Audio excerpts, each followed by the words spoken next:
Hello viewers, hopefully you be quite fine enjoying your life. ये वाक़या है 326 कबले मसीह का, जब एक मफ्तू बादशाह को एक फातेह बादशाह के सामने पेश किया गया। तो फातेह बादशाह ने घन गरज कर कहा कि तुम्हारे साथ आज क्या सलूक किया जाए। जिस पर मफ्तू बादशाह जो कि कैदी था, उसने कहा कि जो एक बादशाह के साथ करता है।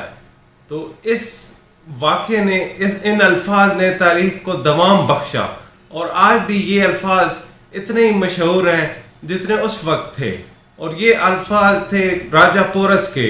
और सिकंदर आज़म ने जब हमला किया, जब जेलम जो आजकल इलाका जेलम में आता है, उसमें राजा पोरस की हुकूमत थी और वो हिंदुस्तान का बादशाह था। दूसरी तरफ उसका सामना था शहजादे सिकंदर आज़म थे। सिकंदर आज़म जो था मैसिडोनिया का किंग था, और यंग एज में उसने ख्वाब देखा था, और उसका उस्ताद अरस्तु था। और अरस्तु का ऊपर से जब हम हिस्ट्री देखते हैं तो बुकरात, सुकरात और अफलातून, अरस्तु और सिकंदर आज़म, ये उस्ताद और शागिर्द का इनका आपस में रिश्ता था। तो मैसिडोनिया का किंग था, का प्रिंस था सिकंदर आज़म, जिसने हमला किया। और उससे पहले वो हमलावर होता हुआ, वो मुख्तलिफ इलाकों को फतह करता हुआ, वो जब हिंदुस्तान में पहुंचा तो उसका मुकाबला यहाँ पर एक हिंदुस्तान के किंग राजा पोरस से हुआ। राजा पोरस एक बहुत ही एक बादशाह था, एक बहादुर आदमी था और दलेर आदमी था। और जब सिकंदर आज़म यहाँ पर पहुंचा, उसने पर्शिया को फतह किया, अफगानिस्तान को फतह किया। तो जब उसका सामना हुआ तो सिकंदर आज़म ने उसके लिए 2 पैगामात भिजवाए कि वो इन पर अमल दरामद करे। पहला पैगाम ये था कि अपने आप को सरेंडर कर दे, यानी कि मेरी ताज़ीम कर ले। और दूसरा पैगाम ये था कि मुझसे मिलने आए। तो उस पर एक तारीखी जुमले जो राजा पोरस ने कहे वो ये थे कि मैं मिलने तो आऊँगा, लेकिन मैं तुमसे तुम्हारी ताज़ीम करने नहीं बल्कि मैदान जंग में मिलूँगा। जिसका इतना असर हुआ कि उसने सिकंदर आज़म को मजबूर कर दिया कि वो खुद हमला आवर हो। और सिकंदर आज़म जो था, उसने जब हमला किया तो ये जंग 8 घंटे तक जारी रही। और हाथियों की ये लड़ाई थी। राजा पोरस के पास हाथी थे और हाथियों से वो हमला करता था।